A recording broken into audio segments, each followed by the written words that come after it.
Madame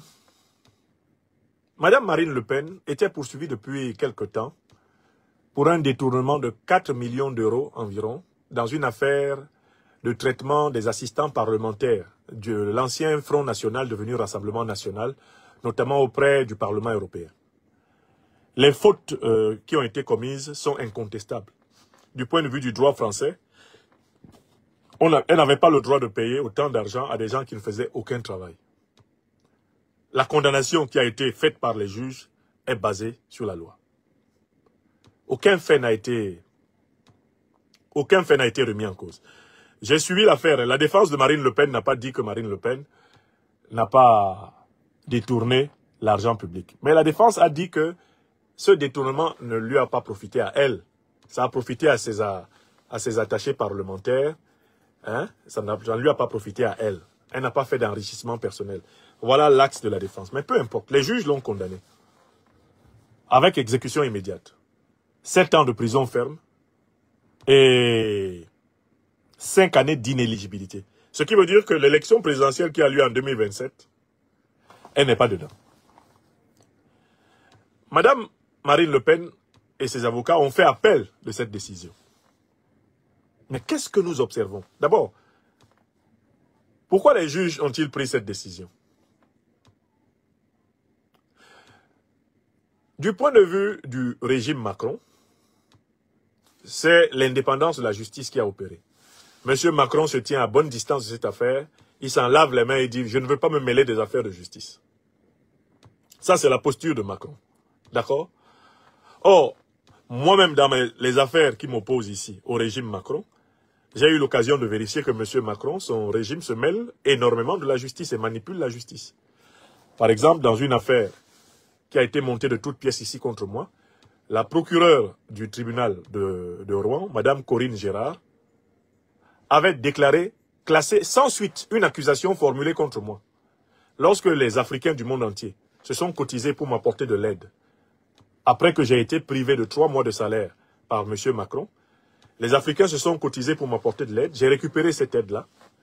M. Macron m'a fait traîner au tribunal en tentant de m'accuser de détournement. La procureure de Rouen, ici, là où je vous parle, Mme Corinne Gérard, elle a signé le 23 octobre 2023 une décision qui disait « Affaire classée sans suite pour infraction insuffisamment caractérisée ». M. Niamsi n'a pas commis d'infraction. Il a récupéré l'argent qui lui avait été dédié par les donateurs, ses amis. Il n'a pas détourné. Il n'a abusé de personne. L'affaire est classée sans suite. D'accord?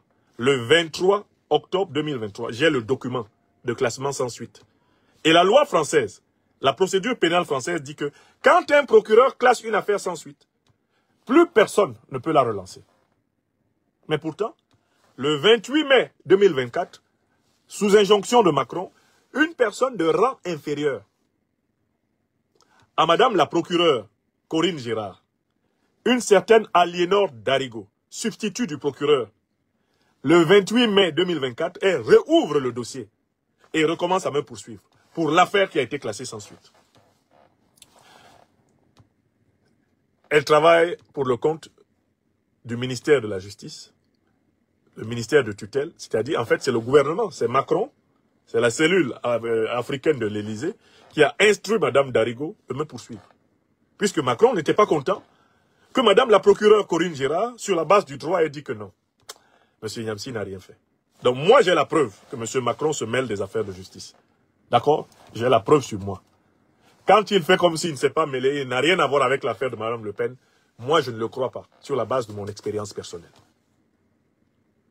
Mais je crois encore moins M. Macron quand je vois l'attitude de Bayrou, son Premier ministre, sans majorité parlementaire du reste. François Bayrou sait qu'il est Premier ministre parce que le Rassemblement national de Marine Le Pen a refusé de voter la censure contre lui.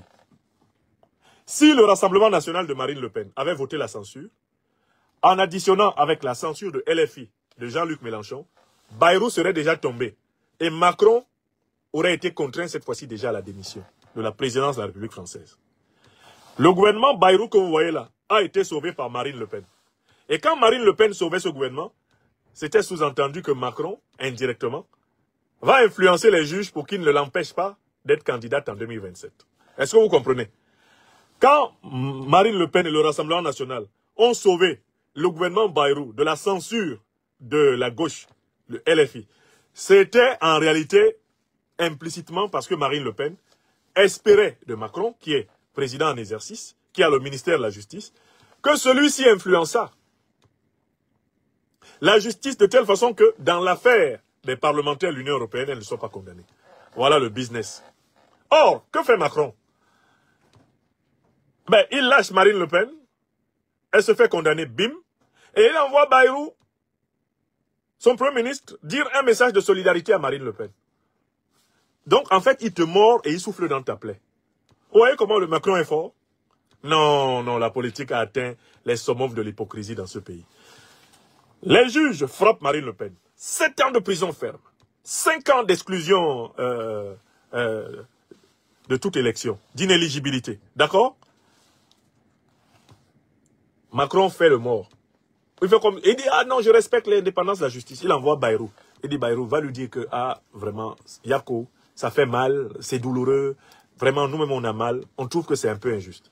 Bayrou sort pour apporter un soutien du bout des lèvres à Marine Le Pen. Pourquoi? Pour que Marine Le Pen ne déclenche pas un vote de censure des députés du Rassemblement national contre la majorité, la pseudo-majorité, en fait contre Bayrou, contre le gouvernement Bayrou. Vous comprenez? Or là maintenant, ce soir, Marine Le Pen et tous ses compagnons ont décidé de mettre le feu à la baraque. Quand vous écoutez leurs arguments, ils disent que le procès qui leur a été fait est politique. Quand Marine Le Pen dit que le procès est politique, ce qu'elle veut dire, c'est que c'est Macron qui a manipulé la justice pour qu'on la punisse. Parce que Macron ne veut pas qu'elle soit élue président de la République en 2027.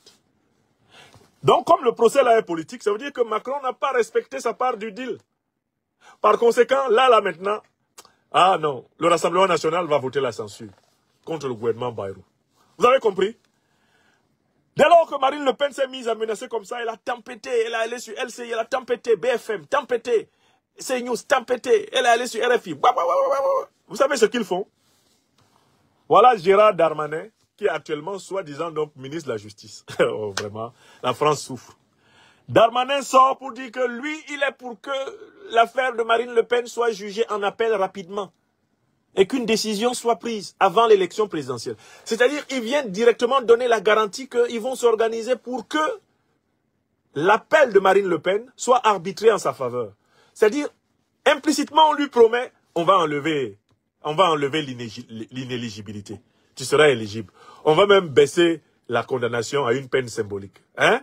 Tu seras éligible. Pardon, il ne faut pas voter la censure ici. Si tu votes la censure, on va tomber. Voilà à quoi est réduite la politique française. Est-ce que vous comprenez? Du marchandage, de l'épicerie politique. Ils en sont à ça. Le gouvernement n'a pas de majorité. Le gouvernement Bayrou tient parce que Marine Le Pen n'a pas voté la censure. Marine Le Pen utilise sa censure pour dire à Macron, tu dis à tes juges de me lâcher. S'ils ne me lâchent pas, je censure. Si je censure, Bayrou tombe. Dès que Bayrou tombe, on appelle à ta démission. Macron demande à Bayrou et Darmanin d'aller la calmer. La baronne de Montretout, du château de Montretout. Allez lui dire que je vais mettre la pression pour que l'affaire en appel soit jugée. Vous savez, parfois les affaires en appel ici, elles se jugent 2 ans plus tard. 3 ans plus tard, les affaires en appel. Hein? Là, Darmanin sort pour dire, je donne des instructions fermes pour que l'affaire en appel de Mme Le Pen soit jugée dans un délai raisonnable. Est-ce que vous vous rendez compte? Un ministre de la Justice qui fait injonction au tribunal d'accélérer la procédure d'une femme politique afin de sauver une alliance politique qui a un attelage mal assorti, qui a un bric-à-brac. Voilà l'état de la France. Je dis bien, nous observons ces dernières heures une épicerie politique de bas étage. Nous observons des marchandages, du chantage de cours de récréation. La politique en France est tombée au plus bas niveau de l'estime de soi d'une république. C'est devenu une politique de courtisanerie, une politique de micmac, une politique d'arrangement en plein jour. Ça l'était en cachette. Maintenant, en fait, il y a désormais, en quelque sorte, c'est la niaiserie décomplexée qui règne maintenant en France. La niaiserie décomplexée. Alors, rétrospectivement, ça nous donne une leçon en politique africaine. Vous savez, Madame Le Pen a fait un voyage qui a fait couler beaucoup d'encre et de salive à N'Djamena. Vous n'avez pas oublié ce voyage-là, non? Elle a été reçue en grande pompe. Elle a été reçue comme chef d'État. J'espère que vous comprenez pourquoi elle a effectué ce voyage et pourquoi, je le rappelle encore, le président Mahamat Idriss Déby Itno a tenu à la recevoir. D'abord, elle a effectué ce voyage parce qu'elle voulait se donner davantage une dimension de présidentiable, afin de rendre beaucoup plus compliqué l'affaire des juges français, qui, elle, le soupçonnait, se préparaient à la condamner lourdement pour le détournement de 4 millions d'euros. De l'autre côté, Mahamat Idriss Déby Itno, qui est aussi informé de la politique française, sait que, en fait, c'est Marine Le Pen qui tient le gouvernement français actuel. Je vous l'ai dit plusieurs fois, elle est à la tête du plus grand parti politique de France, en termes d'élus. D'accord? C'est son parti qui détient la motion de censure. Si Marine Le Pen met la motion de censure, Mélenchon et RFI et LFI, la France Insoumise, vont sortir, alors qu'ils sont les adversaires farouches de Le Pen, ils vont mettre la motion de censure en même temps, et le gouvernement va tomber, ce qui va provoquer des élections présidentielles anticipées. Macron ne peut plus éternellement nommer des premiers ministres de paille.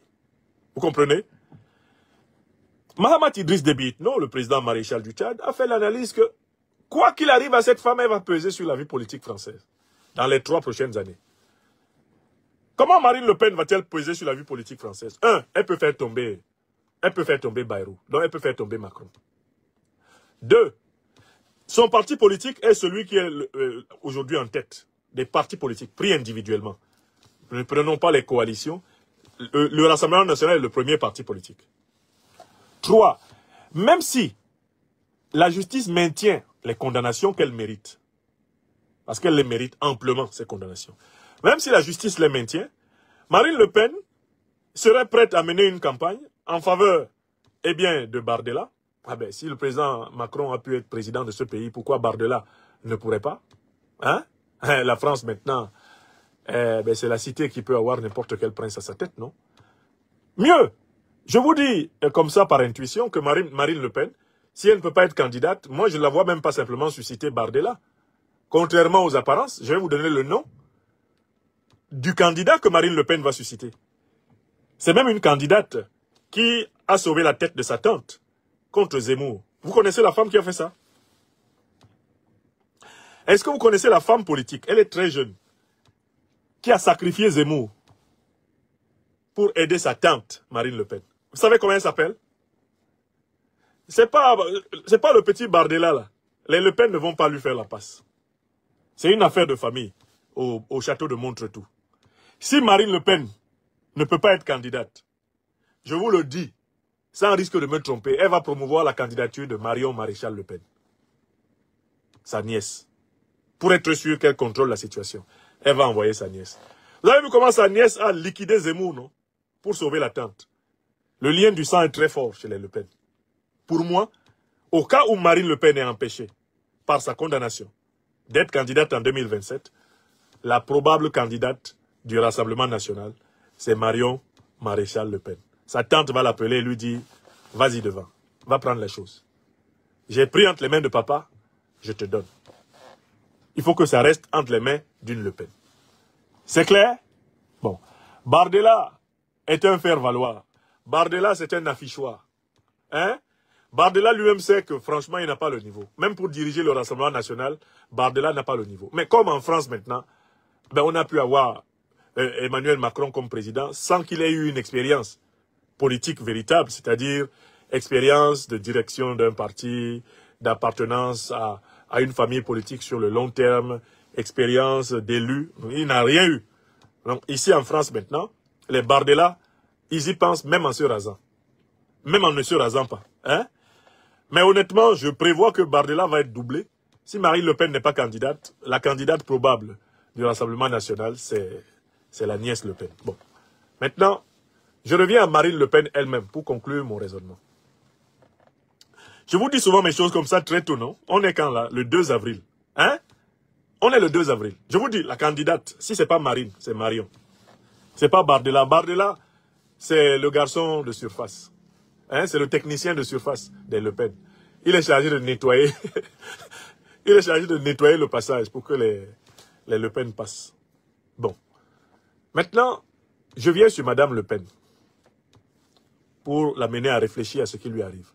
Son père et elle, tous leurs partis ont construit leur avenir politique sur la haine de l'étranger, la xénophobie. La fameuse préférence nationale n'étant rien d'autre que d'abord le mépris pour l'arabe et pour le noir. Le racisme français. C'est vrai ou c'est faux? Marine Le Pen, là, son père, elle, et ses successeurs bâtissent leur carrière politique sur la lutte contre les immigrés. La lutte contre les descendants d'immigrés.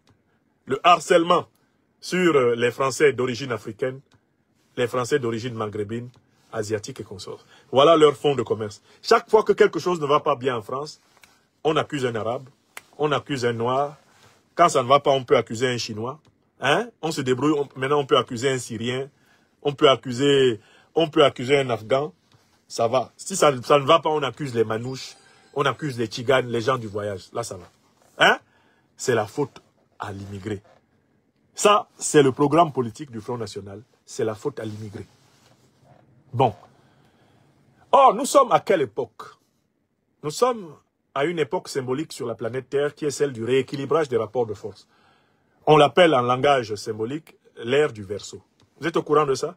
Mes ancêtres Bassa Bantou appellent cette époque-ci Ngera Temnigne, le temps du retour, de l'effet retour, le temps de l'action-réaction, le temps de la rétribution, de la rédemption des peuples. C'est ça, nous sommes dans cette ère-là. Vous voyez comment les processus s'inversent. Vous voyez comment le monde se rééquilibre. Vous voyez comment les puissances s'effondrent.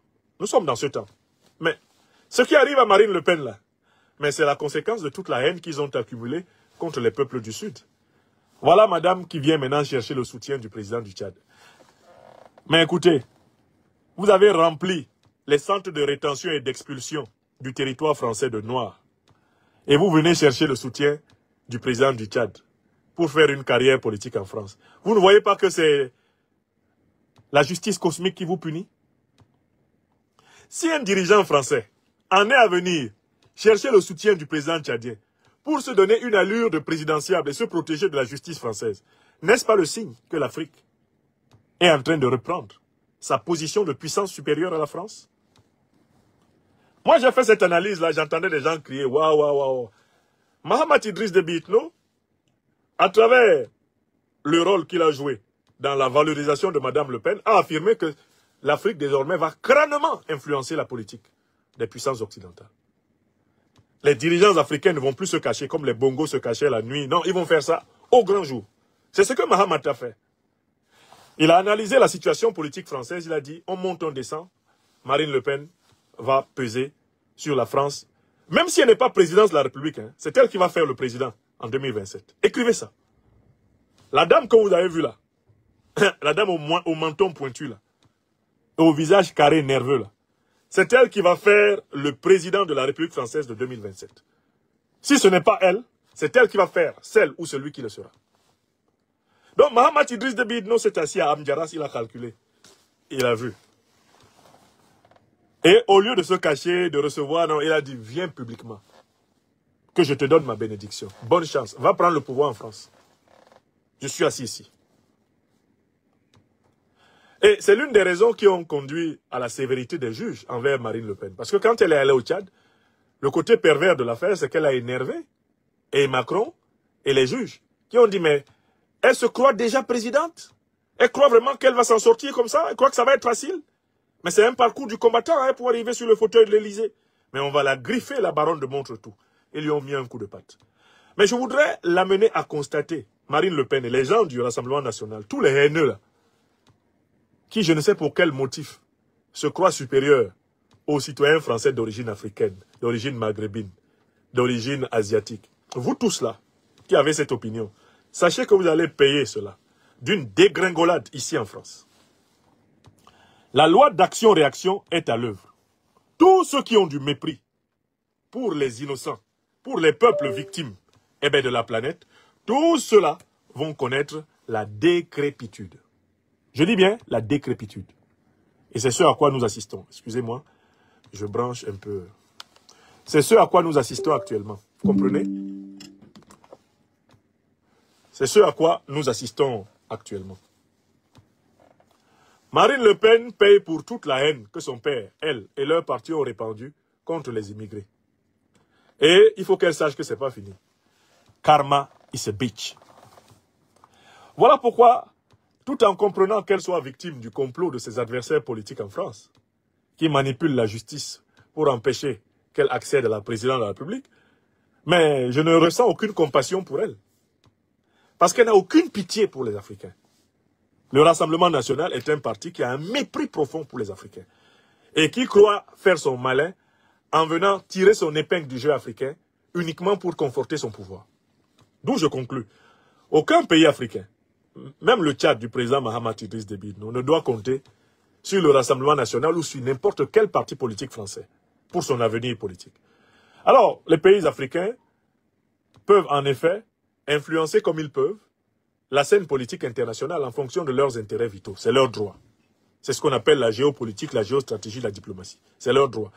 Mais il faut que nous nous débarrassions de l'illusion que beaucoup d'entre nous avons entretenue, malheureusement, tous nous sommes passés par cette illusion, qu'il y aurait en France une famille politique française qui a vraiment et sincèrement intérêt à ce que l'Afrique soit souveraine. Il n'y en a pas.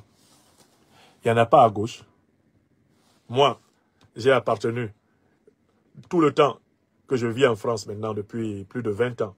J'ai appartenu à la gauche française et j'ai toujours voté à gauche.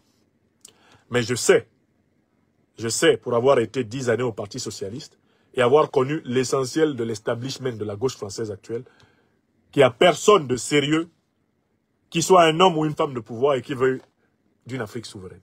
À gauche. Au centre, c'est pareil. À droite, c'est pareil. Dans les trois principales familles de pouvoir en France, il n'y a pas un leadership qui intègre et accepte le principe de la souveraineté africaine. Par conséquent, l'Afrique n'a à attendre personne en France pour se libérer. Je dis bien personne. C'est le mot d'ordre de cette époque.